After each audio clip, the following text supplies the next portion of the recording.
Quiero invitarlos para que abran las Escrituras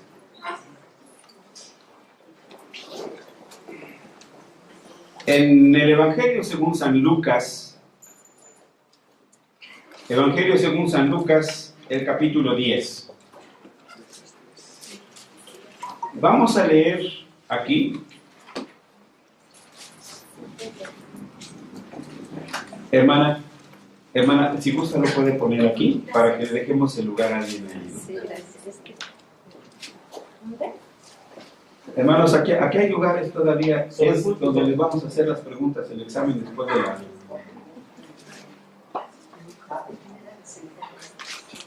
Muy bien.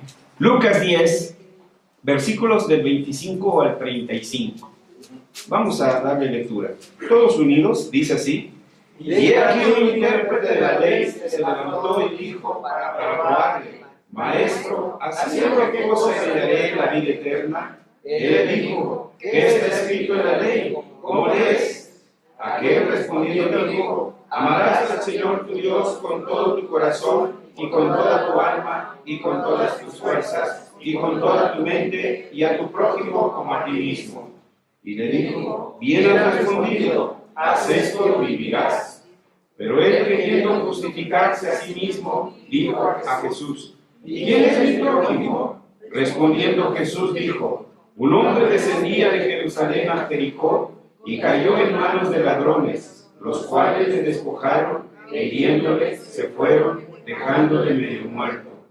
Aconteció que descendió un sacerdote por aquel camino y viéndole pasó de largo. Asimismo un levita, llegando cerca de aquel lugar y viéndole pasó de largo. Pero un samaritano que iba de camino vino cerca de él y viéndole fue movido a misericordia. Y acercándose vendó sus heridas, echándole aceite y vino, y poniéndole en su cabalgadura, lo llevó al mesón, y cuidó de él. Otro día al partir sacó 2 denarios y lo dio al mesonero, y le dijo: cuídame, y todo lo que gastes de más, yo te lo pagaré cuando regrese. ¿Quién pues de esos 3 te parece que fue el prójimo del que cayó en manos de los ladrones? Él dijo: el que usó de misericordia con él. Entonces Jesús le dijo: ve y haz tú lo mismo. Amén. Vamos a inclinar nuestros rostros, elevar nuestro corazón al Señor y a pedirle en oración que Él nos asista con su Espíritu Santo para que podamos conocer, entender y vivir haciendo su voluntad. Oremos. Amado Dios, soberano Señor, Dios y Padre nuestro, venimos ante ti con un corazón muy agradecido. No encontramos palabras para describir el momento histórico que nos concedes ser partícipes. Padre Santo, no esperaba en nuestros hermanos de 1517 todo lo que vendría adelante. Solo hicieron lo que debían de hacer.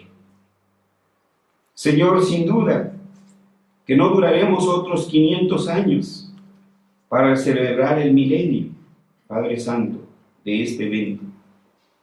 Para nosotros nos ha tocado, Señor, dar este testimonio, porque es lo que dice tu palabra, que hemos sido hechos reyes, sacerdotes, profetas, para anunciar las virtudes tuyas, para proclamar tu gloriosa majestad. Dios y Padre nuestro, te bendecimos por ello y te damos gracias por concedernos este inmerecido privilegio, ser testigos de estos 500 años de volver a tu palabra.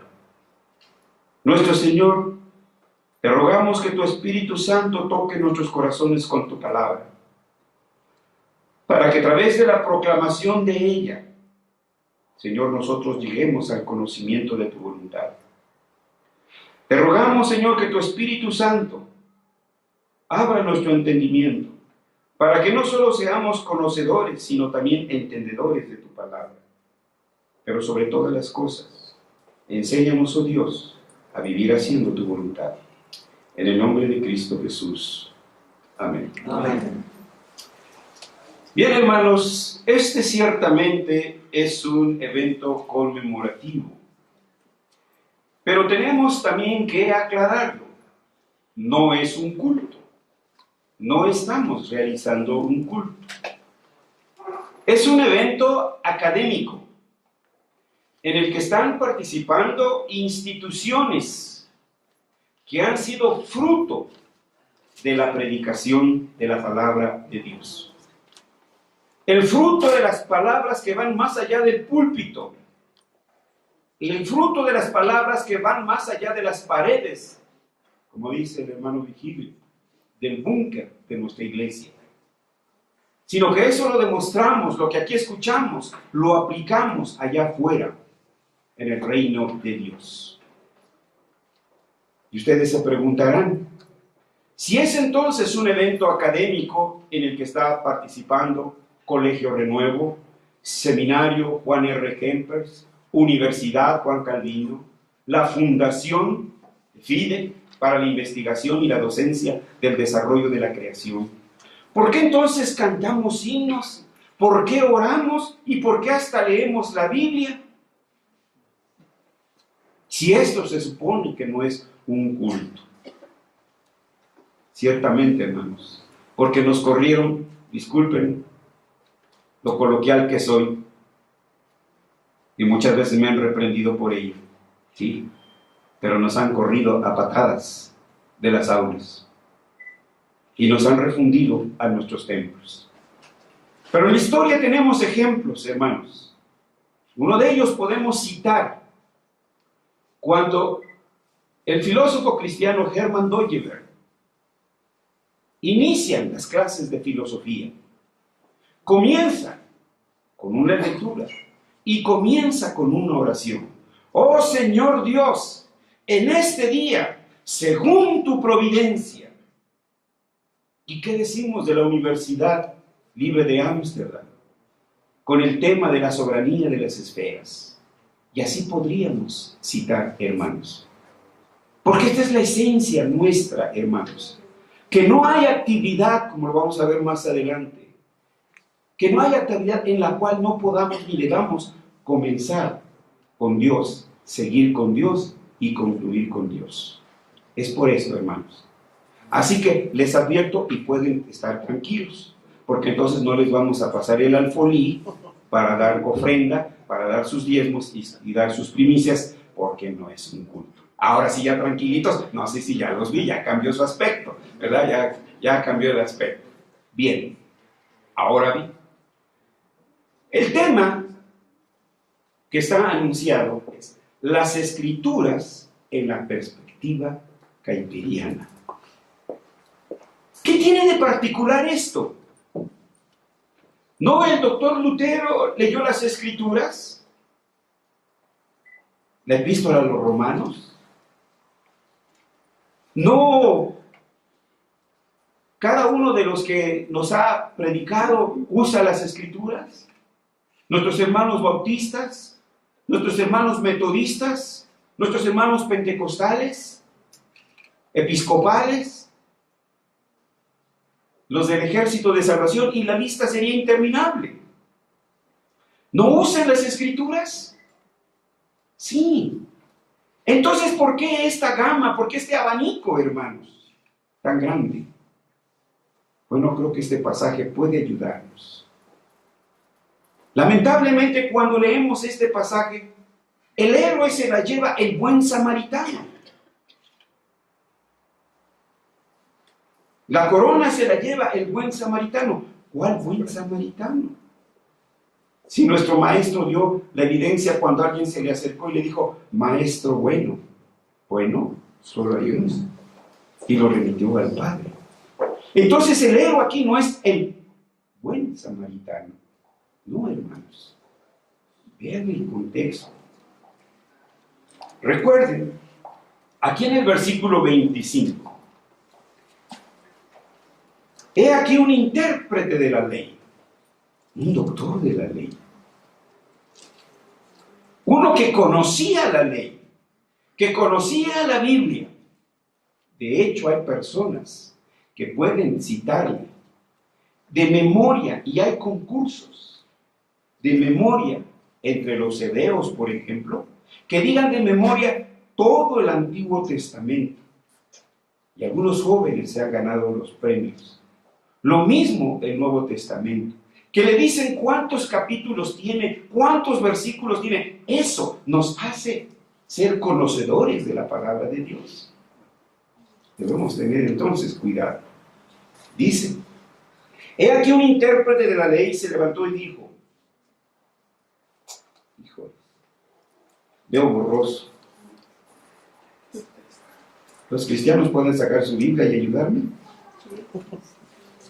He aquí un intérprete de la ley se levantó, ya no alcanzo. Y dijo, para probarle, maestro. ¿Dijo qué? Para probarle. Sí. No todas las preguntas son preguntas, hermanos. Son juicios en realidad. ¿Sí? No están preguntando, están enjuiciando, están emitiendo un juicio. Y de eso debemos tener cuidado. Y Dios no responde esas curiosidades. ¿Sí? Por eso respondía, bástete mi gracia. Entonces miremos el contexto. Sigue diciendo, maestro, ¿haciendo qué cosa heredaré la vida eterna? Responde Jesús. Y él le dijo, ¿qué está escrito en la ley? ¿Cómo lees? Dos cosas en esta frase. Primero lo remitió a las Escrituras. Ahí es donde nos tenemos que remitirlos. Ahí es donde los tenemos que llevar. No a lo que dijo Aristóteles, Platón o etcétera. A la ley y al testimonio. Si alguien no habla conforme a esto es... Que no le ha amanecido. No le ha amanecido. Pero ¿quieren saber cuál es el sentido de eso? Eso está escrito y dicho de una manera, de un modo así como eufemísticamente. Es un eufemismo allí. Pero lo que en realidad el sentido quiere decir, están locos. Y de remate, bueno, lo de remate es mío, ¿verdad? Pero ese es el punto. Si alguien no habla, entonces, primero vean que el maestro siempre los remitía a la palabra. Y este es el punto. ¿Cómo? ¿Las matemáticas? ¿A la palabra? No, a Pitágoras, a Baldor, etc. ¿Sí? Química. No, ¿cómo? Y hermanos, esto lo hemos aceptado nosotros. Pero los padres de la ciencia moderna partieron de las Escrituras, hermanos. Los científicos que surgieron después del siglo XVIII son los que se apartaron de las Escrituras. Lean las biografías de estos primeros científicos, hermanos. Nuestros jóvenes en nuestras escuelas cristianas deben de leer estas biografías. Blas Pascal, por ejemplo, y otros más. Después, la otra palabra dice, como lees. Acuérdense, no es leer, es leer. Entonces, ¿cómo lees? No como lees. ¿Sí? ¿Cómo lees? ¿Quién entiende esa palabra? Pues leer es leer, ¿no? Un momento, hermanos, un momento. Esta Sagrada Escritura fue inspirada por el Espíritu Santo y ordenó que fuera escrito en griego. Por tanto, es nuestra obligación ir a los originales y leerlo en eso. Hoy en día eso ya se perdió. Cualquiera que sepa manosear la Biblia se autoproclama predicador. Nuestra confesión de fe, los presbiterianos lo saben, capítulo 1, párrafo 8, dice que cuando surgen controversias sobre el entendimiento de una palabra, debemos de recurrir a los idiomas originales en los cuales fue escrita las Escrituras, esto es en hebreo y en griego, para dirimir cualquier controversia. Es obligación entonces de los pastores como exégetas conocer estos idiomas. Por eso entonces nosotros, como buenos presbiterianos, vamos al original. Solo esta frase.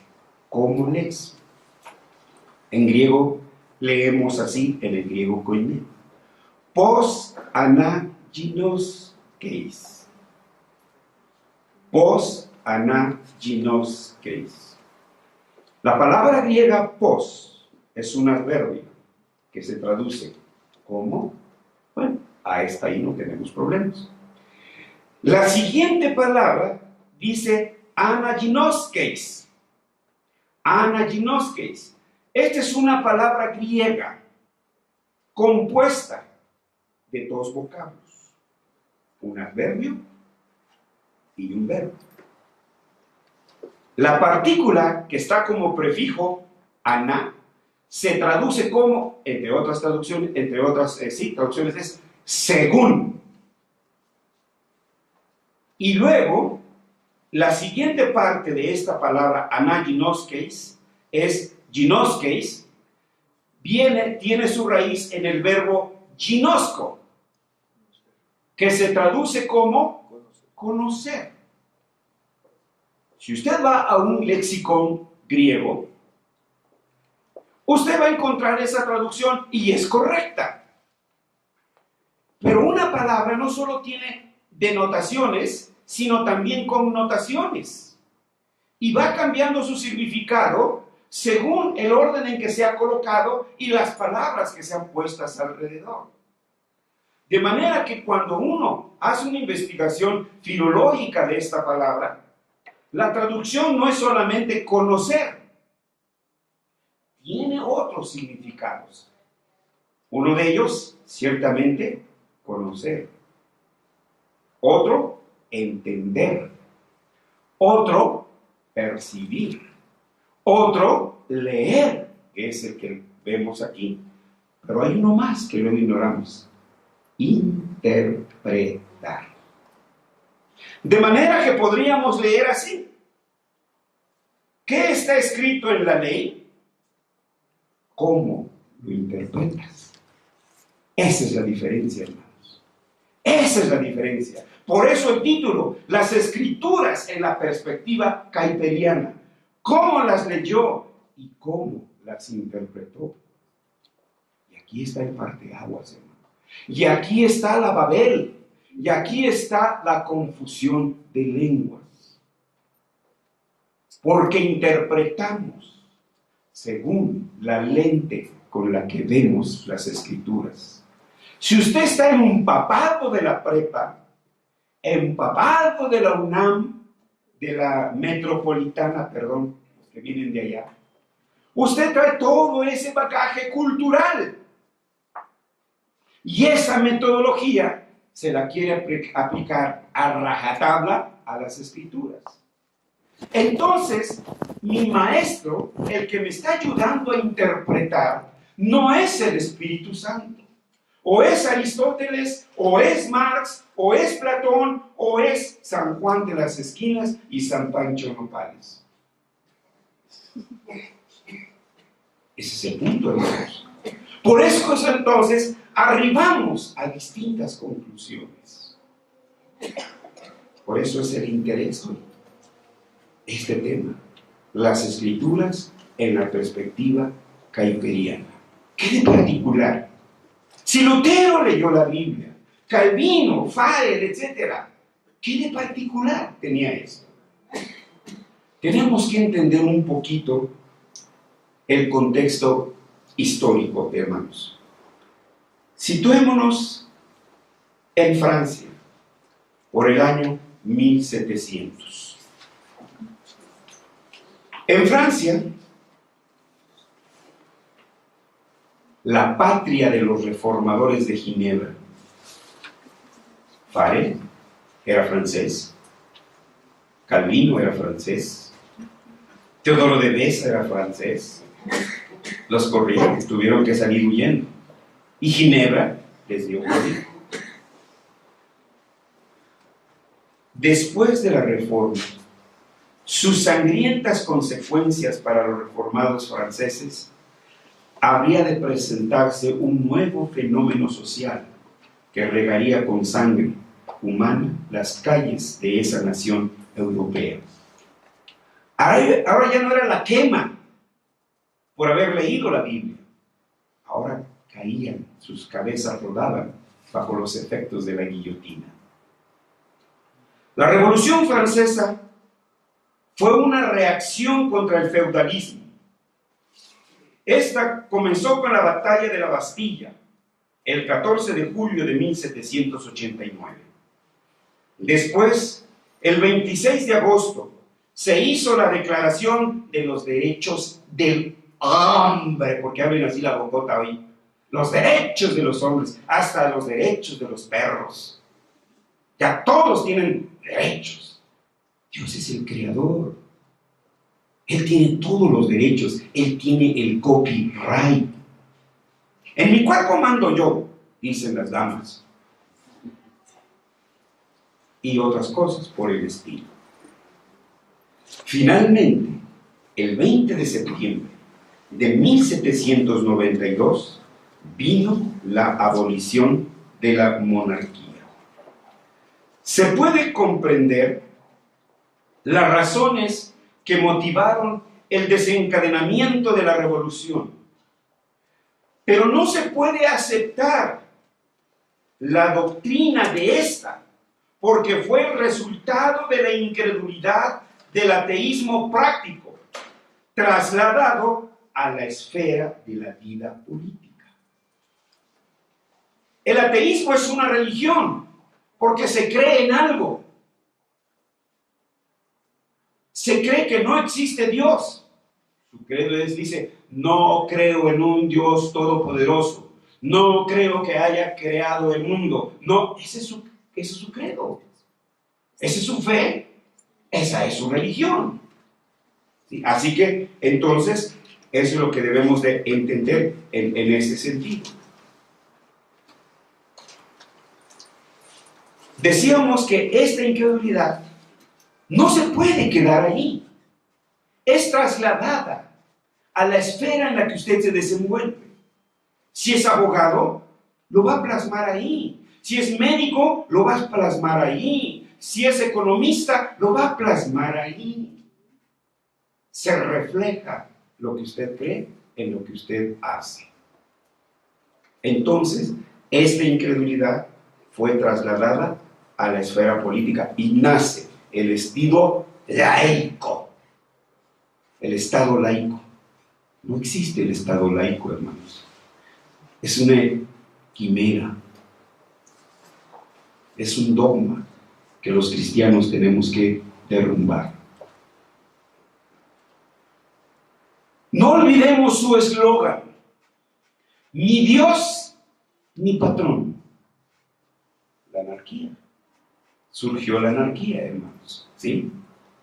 Ni Dios ni patrón fue el grito de batalla de la revolución. Y así entonces, los postulados de la Revolución Francesa llegaron a ser inspiración de las revoluciones de otros pueblos, como por ejemplo el movimiento de independencia de México. También influyó en el pueblo holandés, originando un movimiento liberal que impactó tanto en la vida política como en la vida eclesiástica. Así estaban las cosas. Ya ahí había una síntesis, una mezcla de filosofía de la Revolución Francesa con las Escrituras. Pero la gracia es superior al pecado. Y Dios siempre va al rescate de su pueblo. Siempre al rescate de su remanente fiel. Los apóstatas serán desechados. Por ese tiempo, Dios levantó un aristócrata reformado holandés llamado Guillermo Crooen van Winster, de 1801 a 1872. Ese hombre preocupado, después de varias vicisitudes, no es el espacio. Aquí hemos debatido, hemos presentado una serie que lleva más de 9 años, hermanos, ¿sí? presentando, y ahorita recordarán, estamos con los reformados escolásticos, que es que son reformados, pero son escolásticos. Y vimos que los fundadores del movimiento reformado escolástico fueron Pietro de Mili, recuerdan, también Girolamo Sanchi, del cual hablamos en enero, y Teodoro de Besa, que ayer lo nombró nuestro hermano rector. Él entonces, cuando es prendido por las Escrituras, porque este es el punto, hermanos, cuando somos prendidos por las Escrituras, se preocupó que llamó a su pueblo, y finalmente, en la biblioteca de su casa, dictó una serie de conferencias, de la cual tituló Incredulidad y Revolución, en donde a lo largo de varios meses defendió sus tesis de que la revolución, se refería a la Revolución Francesa, no era más que un producto de la incredulidad. A la muerte de Guillermo Groen van Prinsterer, Dios levantó como su sucesor al pastor Abraham Kuyper, de quien pretendemos dar un esbozo. No vamos a dar su biografía, sino algunos puntos resaltantes, hermanos. Vamos a hablar 2 o 3 detallitos para que secamos de su biografía, de su obra y el legado. Este hombre que llegó a ser primer ministro de Holanda, lo que le valdría aquí a ser presidente de la República. Cuando tendremos un presidente presbiteriano, bueno, que sea bautista, ¿no? Pues ya de Perlis Pentecostés. No, hermanos, no ese es el punto. Es nuestra fidelidad a las Escrituras, ¿sí? No la marca que nos pongamos aquí. Eso es lo que debemos de entender. Tenemos unos rasgos de la vida de Abraham Kuyper. Según las Escrituras, la vida del cristiano tiene significado, porque Dios ha asignado un oficio especial para cada hijo redimido por la sangre de Cristo. Nadie es más, nadie es menos. Iguales en dignidad, distintos en oficio. Por el mismo testimonio de la Escritura sabemos que antes de nacer, Dios nos ha dado una tarea específica, la cual debemos desempeñar a lo largo de nuestras vidas. Como cristianos, tenemos la responsabilidad de descubrir nuestro llamamiento especial y buscar su ayuda para ejercer ese oficio específico. En la vida de Abraham Kuyper, estamos ante un santo profeta que anunció las virtudes de aquel que lo llamó. El testimonio de Kuyper se hizo sentir en el área jurídica, en la esfera de la educación, del periodismo cristiano y otros campos más. Él fue uno de los líderes bajo quien el ala evangélica del movimiento reformado de Holanda volvió a cobrar vida después de casi 2 siglos de letargo. Abraham Kuyper nació en Holanda el 29 de octubre de 1837. Su padre fue un pastor reformado, el reverendo Jan Hendrik Kuyper, y el nombre de su madre fue Henriette Huber Kuyper. En su periodo estudiantil, ojo muchachos, escuchen, estudiantes, en su periodo estudiantil, sus maestros lo consideraban un muchacho torpe, lerdo para aprender. No le auguraban un buen futuro como estudiante. Sus maestros pronto tuvieron que cambiar de opinión y cerrar la boca. Porque a los 12 años, Kuyper había sido aceptado en la preparatoria, cuando los nuestros apenas van saliendo de la secundaria. No que de la primaria, ¿verdad? Es en nuestro contexto. ¿Sí? Kuyper, al concluir este ciclo de estudios, porque viene adelante, ingresó a la Universidad de Leiden, una universidad reformada, pongan atención, en donde se graduó con los más altos honores, cum laude. ¿Me están oyendo, tesistas? Pues lo siento, esto no lo sé. No, pues no puedo. Y pues uno quiere así hacerse harakiri en la panza, hermano. Porque estos van a ser los ministros, los que van a abrir la Biblia, bajando sus sermones de YouTube, bajando sus sermones de internet. Sí, hermano, sí los hay. Sí los hay, fíjense. Triste y lamentablemente. ¿Sí? Y luego se van a Google Traductor, ¿no? Alguien les traduce cada cosa. Sí los hay, hermanos. Posteriormente obtuvo su doctorado en teología. Escuchen, a la edad de 26 años. ¿Sí? Cuando aquí apenas se van titulando. Porque de que se gradúen, pues, chance, ¿no? Pero para que se titulen. La tesis, ay, cómo les pesa la pluma, de veras. ¿Sí? 26 años. Groen Van Prinsterer por allí, por esa edad, defendió 2 tesis doctorales en el mismo día. Uno en la mañana y otro en la tarde. Uno en que fue con su papá, aquí está tu título, que es lo que tú querías que yo estudiara.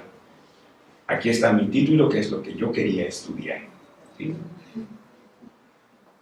Damos un salto porque hay muchas aristas aquí de la vida de Kuyper, pero repito, no es en esencia su biografía, simplemente para ponernos un poco en contexto, sino lo que él hizo y lo que nos legó. El siguiente apartado quiero hablar de la conversión de Abraham Kuyper. ¿Guau? ¿Que no era cristiano? ¿Que no era hija de pastor? ¿Que no se graduó de una universidad cristiana? Un momento, que soy lento, hermanos. Ténganme paciencia. ¿Sí? Pues fíjense que no se había convertido y fue ordenado como ministro y pastoreó una iglesia rural en West de 1873 a 1867. ¿Les parece raro? Pero esas fue hace muchos siglos. No, hermanos. Hace unos 4 o 5 años, un colega me invitó a tener una plática con él. Y llegó el momento a decirme, ya no creo, ya no leo la Biblia, ya no oro, ya no quiero pararme en el púlpito. Vean lo terrible, lo frágil que es la fe humana, hermanos. Por eso siempre debemos estar aferrados a la palabra del Señor, aferrados a su Espíritu Santo, hermano. Pero en la providencia de Dios, no por casualidad o por suerte. No, hermano. En esta iglesia, donde él estaba, en West, había muchos miembros que se aferraban persistentemente a los principios de la Reforma. Acuérdense que ya las iglesias habían mezclado los principios, los ideales de libertad, fraternidad, democracia, que suenan muy bonito, ¿sí?, de los ideales de la Revolución Francesa, y los habían mezclado con la Biblia. La congregación no temía discutir con su joven pastor, 26 años, doctor en teología, ¿sí? Pero ellos discutían con él sus sermones dominicales, a pesar de ser un hombre altamente instruido. Bajo la mano de Dios fue la gente sencilla de su congregación, escuchen. El instrumento que Dios usó para llevar a Kuyper y sacarlo de su liberalismo moderno a su fidelidad a las Escrituras. Y cuando uno es enfrentado con las Escrituras, el Espíritu Santo nos transforma, nos regenera y nos da el nuevo nacimiento, hermanos. Por eso, hermanos, hacemos el hincapié, la exhortación. Lean la Biblia todos los días, sistemática, progresiva y coherentemente. Todos los días. No nada más para el examen, o el pastor el sábado en la noche para el domingo presentar el sermón del domingo. No. Más tarde, Kuyper mismo escribiría acerca de esta gente sencilla. Él dice en alguna parte de sus escritos: su ferviente fe, está hablando de sus miembros de su iglesia, vino a ser una bendición para mi corazón. El lucero de la mañana de mi vida fueron ellos. Yo había sido aprehendido, apergollado, usa esa palabra Francis Schaeffer en sus películas, por la palabra, pero aún no había encontrado reconciliación con el Señor. En su lenguaje sencillo, sigue Kuyper hablando de los miembros de su iglesia, ellos me llevaron a la forma absoluta, subrayen, absoluta, este es el punto, a la forma absoluta en la cual únicamente mi alma podría descansar. ¿Han leído Corazón Inquieto? ¿Fuerte? San Agustín, hermanos. Mi corazón descansó hasta que te encontré, hasta que llegué a ti. Sigue diciendo Kuyper, y sigue hablando de los miembros de su iglesia.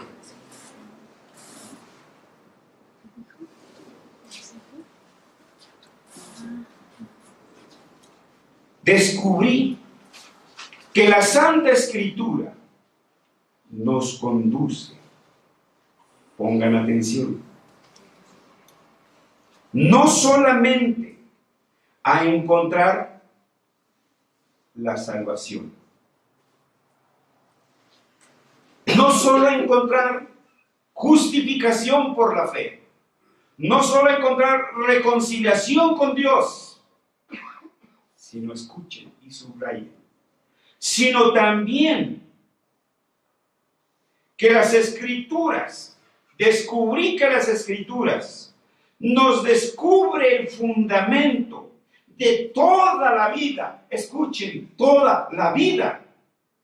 Pues si coméis o bebéis o haces cualquier otra cosa, hacedlo todo para la gloria de Dios. Si planchas, para la gloria de Dios. Si cocinas, para la gloria de Dios. Si pegas tabique, para la gloria de Dios. Si repruebas, ni glorifiques a Dios. ¿Cómo vamos a glorificar a Dios con 6? Pasando de a panzazo. No existe, ni debe de existir en el lenguaje cristiano la palabra panzazo. El testimonio de la gente sencilla de su iglesia. Escuchen, hermanos. El testimonio de la gente sencilla de su iglesia lo llevó a estudiar las obras de Calvino. Nuestro pastor, le decía, nos decía que Calvino, en Primera de Timoteo, ¿quién es ese Calvino? De una universidad reformada. No conocía a Calvino. Los estudiantes de aquí sí, ya leyeron la primera página de las instituciones, por lo menos, ¿verdad? ¿Quién era este Calvino? Un pastor presbiteriano no conocía quién era Calvino. Pero no se preocupen, también algunos, todos, pastores presbiterianos de hoy en día no sabían quién fue Patrick Hamilton. Digo, si es presbiteriano debería de saberlo. O George Wishart. No sabe quién fue él, etc. Pues Kuyper no sabía. Pero él se fue a leer las obras de Calvino completitas. Y así fue que Kuyper comprendió que la vida cristiana no era simplemente eclesiástica, sino que toda la vida es religión. Frase que después reiterativamente usara Aaron Runner. Toda la vida es religión. Así que aplicó estos principios bíblicos a todas las esferas de la vida. La política, el periodismo, la educación, la psicología, etc. No hay terreno neutral. Todo es de Cristo. Él es el soberano Señor de los mundos. Además, Kuyper se dio a la tarea de inspirar a sus hermanos en Cristo para que su fe cristiana no solamente fuera expresada en el culto de la iglesia, sino también en el hogar y también en el trabajo.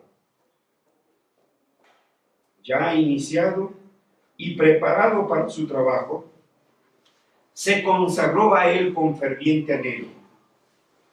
Cuando fue llamado más tarde a pastorear la iglesia de Utrecht, de 1867 a 1870.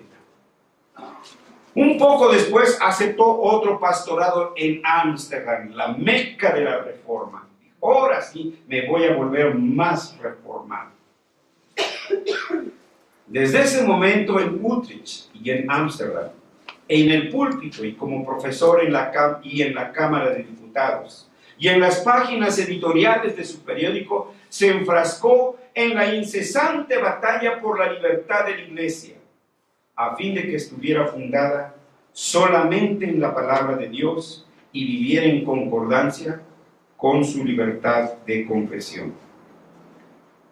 Al llegar a Utrecht, Kuyper muy pronto descubrió que existían limitaciones para poner por obra los principios de la reforma. ¿Les suena parecido esto? Ayer el testimonio de Kempers nos decía, ellos tenían toda la fe de la reforma y lo querían aplicar en su región. ¿Fue fácil que se abrieron las puertas? No. Bueno, esto fue el mismo obstáculo que encontró Kuyper. Y más aún, no había confianza en la palabra de Dios como el principio rector en todos los asuntos de la vida.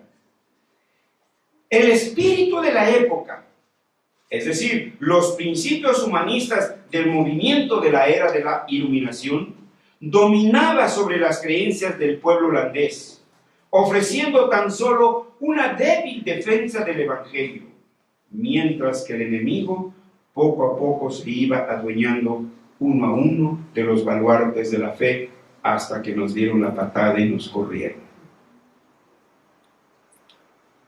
He mencionado en otras ocasiones, mientras durante 300 años nos desgastábamos peleándonos con los papistas, ellos atacándonos y nosotros defendiéndonos, los humanistas de la era de Ilustración se entronizaron y nos echaron fuera, porque antes el cristiano tenía voz en todos los asuntos. Y se le consultaba y se le preguntaba. De aquí en adelante y hasta su muerte, Kuyper fue un tenaz defensor y propagador del calvinismo como un sistema de vida radical, integral y consistentemente escritural. Ese es el calvinismo. Un sistema de vida radical porque tiene sus raíces en las Escrituras. Integral porque toda la Escritura es palabra de Dios desde Génesis a Apocalipsis. Y consistentemente escritural. Aquí me planto, como dijo Lutero. No me retracto. No puedo hacer otra cosa. Que Dios me ayude. Esa debe de ser nuestra posición. Así pues, es posible decir que el calvinismo es un sistema de vida el cual se fundamenta en el principio rector de las Sagradas Escrituras como única autoridad en materia de fe y estilo de vida, y acepta por el testimonio de la Escritura el precepto bíblico de la soberanía de Dios, confesando con ello que Dios no es un mero concepto cultico, sino el Señor de toda actividad humana. Ahora pasaremos al legado político de Abraham Kuyper.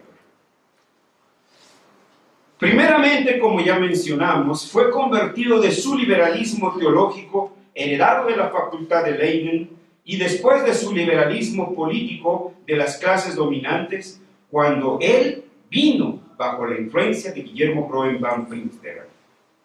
Entonces Kuyper llegó a comprender que la vida del cristiano es hearing and doing, oyendo y haciendo, Santiago 1:22.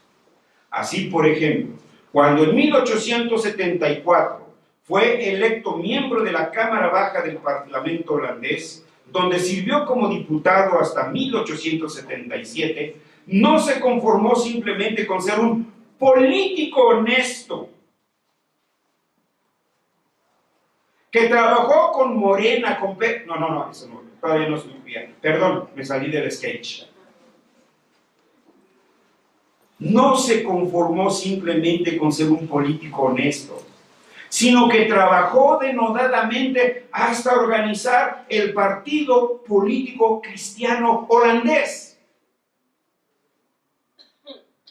Eso es lo que yo todavía no entiendo, hermanos. Me jalo las greñas. Me dan retortijones, me repatea el hígado cuando leo las biografías de los reformadores y nos dicen, fue un gran misionero, qué bueno, gracias a Dios. Fundó tantas iglesias, qué bueno, gracias a Dios. Pero no nos dicen que fundó escuelas, que abrió partidos políticos. Juan Knox en Escocia, Oliver Cromwell en Inglaterra, los hugonotes en Francia, en Ginebra, el partido reformado.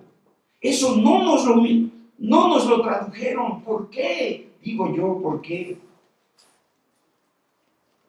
Entonces no luchó solamente por ser honesto, llegar temprano a la cámara, no quedarse dormido en las sesiones. Luego ya ven cómo nos pasan los reporteros así, y están aquí. ¿Sí? Y luego de repente le hacen así, ¿quién sabe qué sea? No, hermanos, trabajó para fundar un partido político. Kuyper estaba de acuerdo con los bautistas en cuanto a la separación de la iglesia y el Estado, sí, pero no separó la religión de la política. Por eso organizó un partido político cristiano que trabajó bajo un programa cristiano, que guiara sus preceptos a través de la Escritura. Debe hacerse notar que este partido político estaba fuera del control eclesiástico. No estaba formado por pastores, hermanos. Hace unos 4 o 5 años, creo, ¿no? Se formó un partido político cristiano y la mesa directiva eran pastores. Yo creo que no se conocían el refrán, ¿no? Zapatero a tu púlpito. Decíamos entonces, debe hacerse notar que este partido político estaba fuera del control eclesiástico, aunque sus adherentes eran cristianos comprometidos con el Evangelio. Así pues, en 1878 reestructuró el movimiento histórico cristiano, mismo que había cooperado muy estrechamente con el Partido Conservador. Pero a partir de entonces quedó firmemente establecido como el partido antirrevolucionario. Se refería a los principios de la Revolución Francesa. Este partido político cristiano desempeñó un papel crucial en la vida política de Holanda hasta un poco antes de la Segunda Guerra Mundial y aún hoy ejerce una poderosa influencia en el Parlamento. Vamos a un siguiente segmento. El legado educativo de Kuyper. En cuanto a la educación, Kuyper comprendió que los intelectuales reformados se habían acomodado a las premisas de la ciencia moderna y de sus filosofías, en las que se pretende aislar la fe del quehacer científico. De acuerdo con Kuyper, la fe es el presupuesto básico de todas las ciencias. La fe es una función normal en la vida de nuestra alma, la cual es fundamental para todo acto de nuestra conciencia humana. Sin creer en algo, no se puede dar ni un primer paso en la investigación científica. La fe es un punto de partida en nuestra conducta y para la cual no hay pruebas empíricas ni demostrativas. Toda demostración racional procede de axiomas indemostrados, aceptados por la sola fe. No hay creador del universo. Fue el Big Bang. Eso es un acto de fe. Que no me digan que es ciencia. A decir verdad, toda la vida se actúa en base a la fe. En cada expresión de la personalidad, así como en la adquisición de toda convicción científica, cada ser humano parte de la fe. Por principio de cuentas, Kuyper se dio a la tarea de organizar una federación de escuelas cristianas. Ahí está el punto, hermanos. Ahí está uno de nuestros talones de Aquiles. Trabajamos como el llanero solititito. Cada quien en su esquina, cada quien con su velita. En lugar de juntar todos los fotones de cada velita y hacer un gran cirio. Entonces eso fue lo primero que hizo Kuyper. Hacer una federación de escuelas cristianas en la que se incluyera la Biblia como parte de su currículum. Un momentito. Expliquemos esto. ¿Qué quería decir Kuyper con esto? ¿Y qué sus seguidores? Una vez leímos aquí, nos llegó un periódico, yo creo que eran 50, 60 o 100 escuelas cristianas. Pero decía, respetamos los valores cristianos. No, los valores, es esa nueva materia que están dando en la SEP. ¿Qué hace una escuela cristiana, hermanos? ¿Sus maestros? No. Un momento. Miren. Cuando las madres de familia se enteraron que D.T.H. Bonhoeffer iba a dar clases de filosofía, fueron con él y le dijeron, hermano, sacamos a nuestros hijos de las escuelas y los llevamos a donde usted va a dar clases. Y les dijo, no es el maestro que hace una escuela cristiana, es la ciencia cristiana, una ciencia cristiana. Ese es un punto, ¿sí? Ese es uno de los ejemplos. Otro ejemplo que viene a mi mente es que, pues sí, hermanos, ni modos, ese es mi peor de mis pecados, ser franco. La escuela que está aquí, Instituto Juárez, leí uno de sus reportes. Se ufanaba que el 80% de sus maestros eran cristianos, bautistas, metodistas, y había un presbiteriano.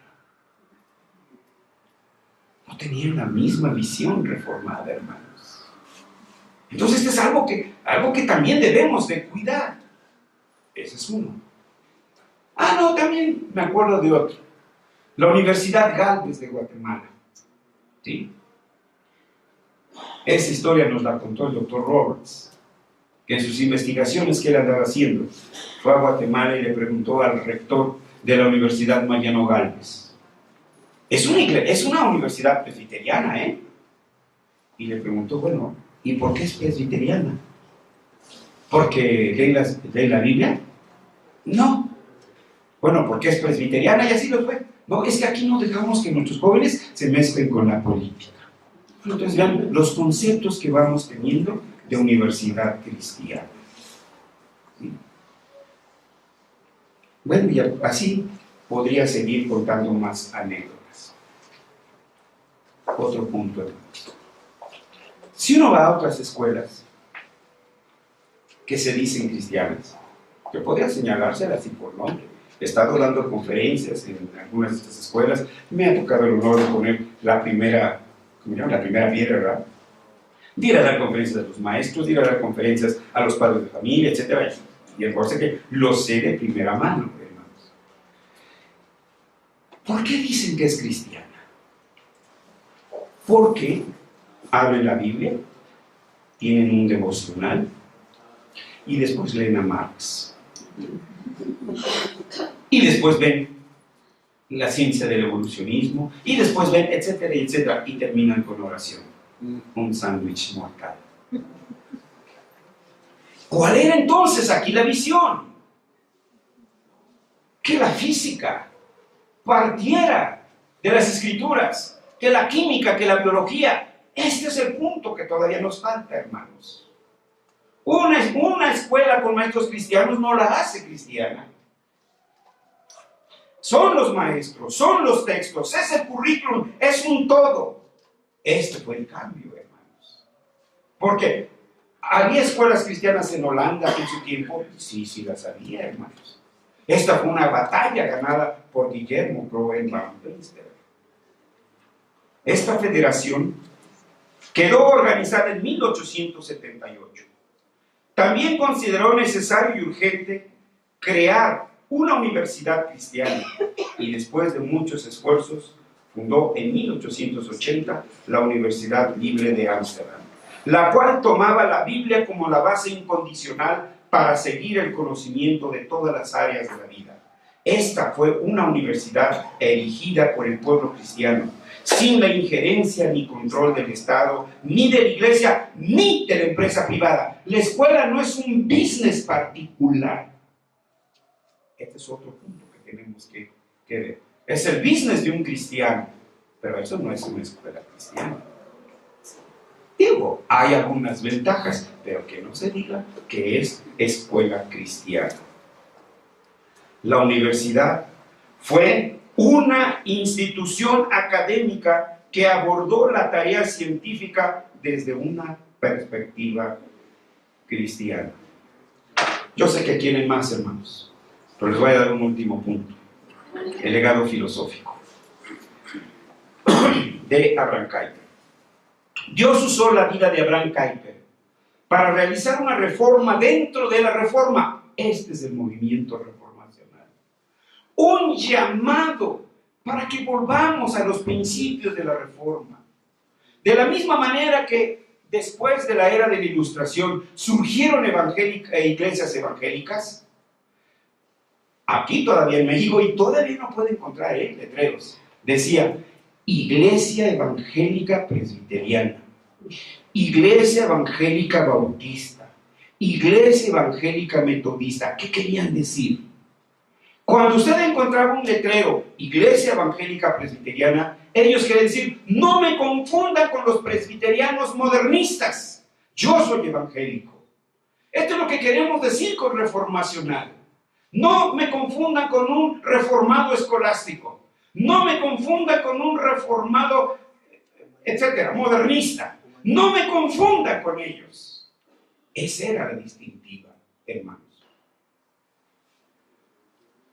Dios usó la vida de Abraham Kuyper para usar esta reforma dentro de la reforma. ¿Cuál fue el impacto del quehacer en la vida de Kuyper, que ha quedado como un legado ineludible para las nuevas generaciones? Tres quiero mencionar solamente en esta ocasión. Primero, su originalidad. Para ser verdaderamente original, no tiene que vestirse como payaso. Para ser verdaderamente original hay que volver al origen. Y aunque Kuyper no se consideró a sí mismo original, lo fue por cuanto retornó al movimiento reformado histórico, a las Escrituras. Lo volvió a Cristo, volvió a los apóstoles, volvió a los padres de la iglesia, volvió a los reformadores. En segundo lugar, Kuyper abrió el sendero para la formación de una cosmovisión bíblica. Aquí comienza el término cosmovisión bíblica.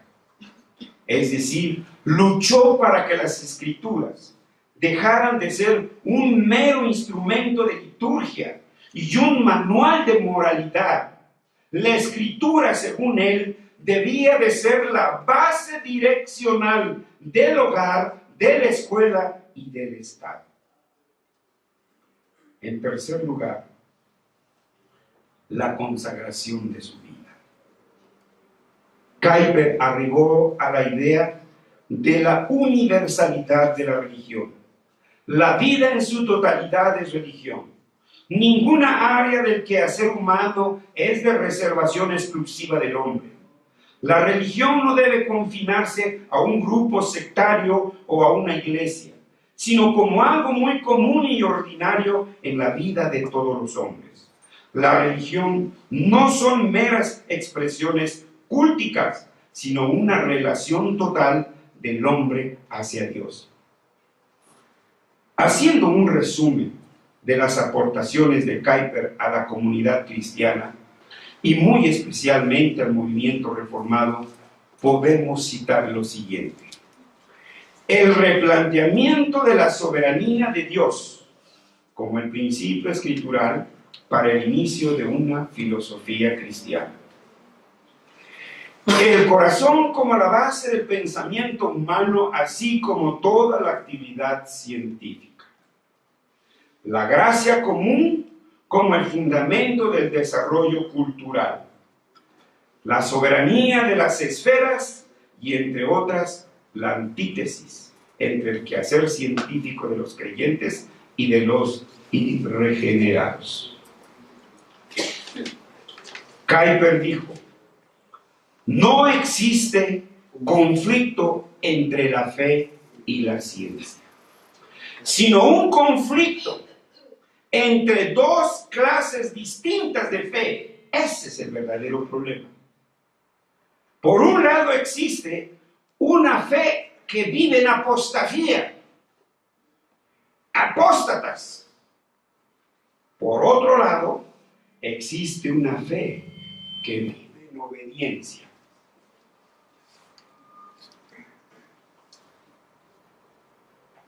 Estas dos clases de fe generan dos clases diferentes de ciencia. Así, Kuyper considera que hay dos tipos de gente: una raza caída y una nueva humanidad redimida. Por tanto, hay dos clases de ciencia: una ciencia basada en la fe en Dios y una ciencia basada en la fe en el hombre.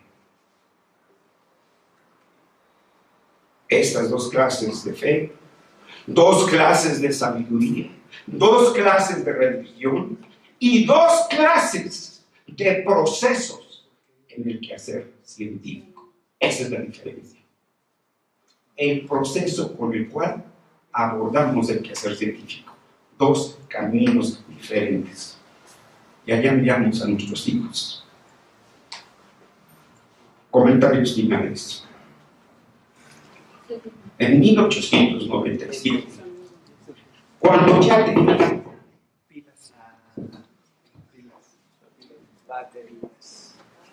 ya tenía 100 años,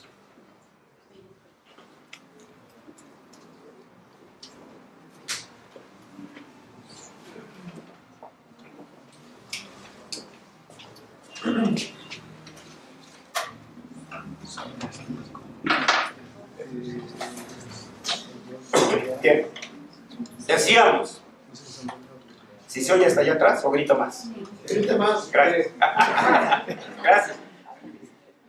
En 1897, cuando ya tenía 60 años, ojalá yo llegue a esa edad, se le hizo un reconocimiento con motivo de la celebración del 25 aniversario de su cargo como director del Standard, un journal. En aquella ocasión, el doctor Abraham Kuyper dijo, escuchen, lo voy a decir muy lento, un gran deseo ha sido la principal pasión de mi vida. Un gran motivo ha actuado como acicate en mi alma y en mi mente. Y no podría escapar de esta sagrada necesidad de cumplirlo cabalmente hasta el último aliento de mi vida. Ese motivo es que a pesar de toda la oposición del mundo, las ordenanzas de Dios puedan ser establecidas en el hogar, en la escuela y en el Estado, para el bien de toda la gente. Mi gran deseo es que queden esculpidas en la conciencia de la nación las ordenanzas del Señor. Pensaba en su patria.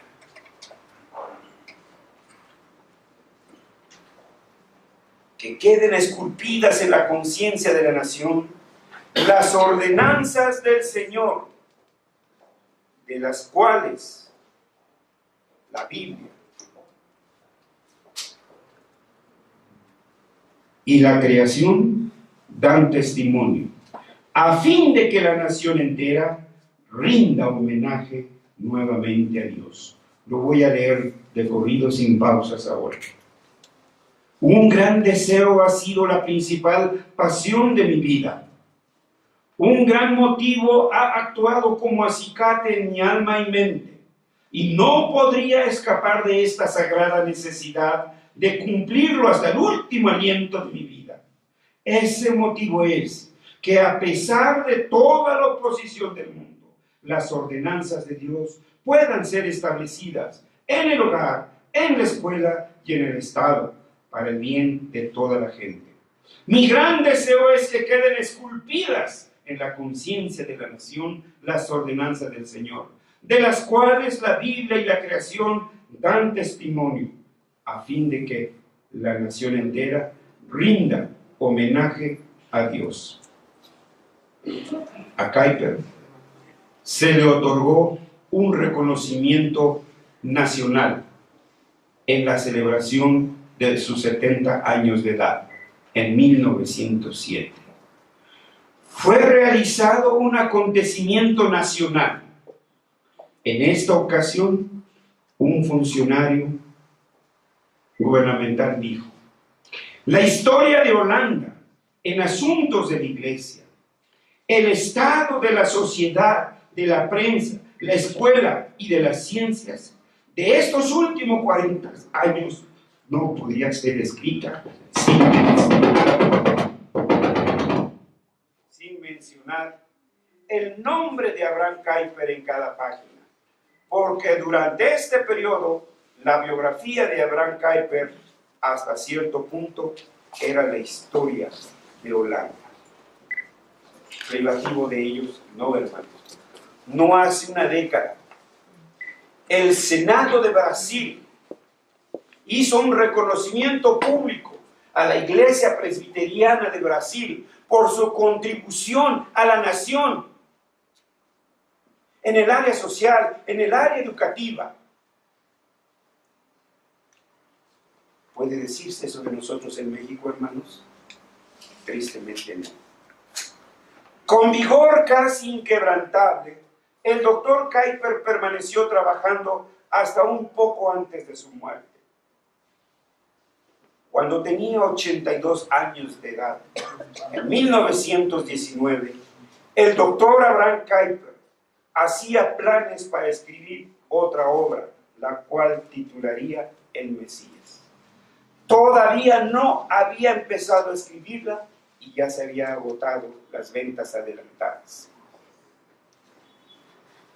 no pudo iniciar su obra porque su Señor antes lo llamó a su presencia. Estando en su lecho de muerte, un colega y amigo de él le preguntó: diré a la gente que Dios ha sido tu refugio, que Él ha sido tu fuerza en todo momento hasta el fin.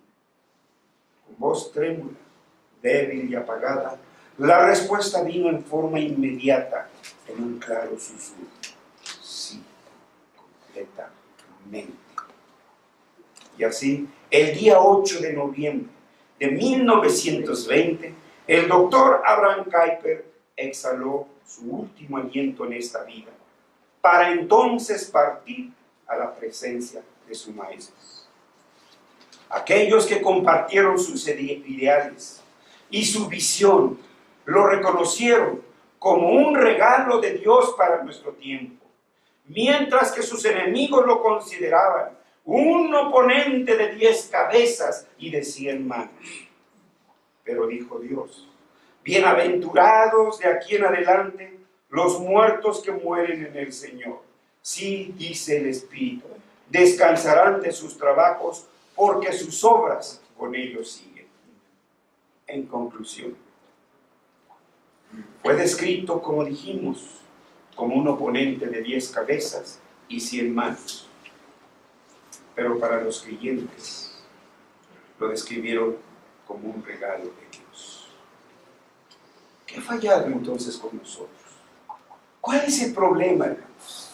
Si leemos la Biblia, si vamos todos los domingos al culto, sería interesante que leyeran la última conferencia de Kuyper, porque él hace una acotación sobre eso. ¿Qué es lo que cambió? Miren, volviendo al pasaje. Un intérprete de la ley conocía la Biblia. El Señor lo remite a las Escrituras y le dice: ¿cómo interpretas? Ahora vean el versículo 28, después de la respuesta que dice. Versículo 28. Bien has respondido. Mis lentes se me opacaron. Bien has respondido. ¿No traen Biblia? A ver, no pueden decir, no sé qué. Es que no alcanzo a leer. Bien has respondido. Ahí está el punto, hermanos. Haz esto y vivirás. Lo que se predica aquí en el púlpito es aplicable allá afuera, en su carrera, en su negocio, en su hogar, en todo. Y eso es lo que no hemos hecho. Porque no hemos tenido visión, autoridad ni poder. Visión que implica conocimiento de la verdad, entendimiento de la verdad y hacer de la verdad.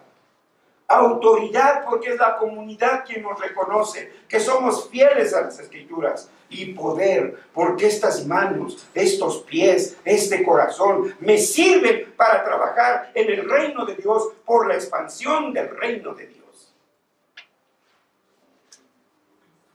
Debemos entonces vivir oyendo y haciendo.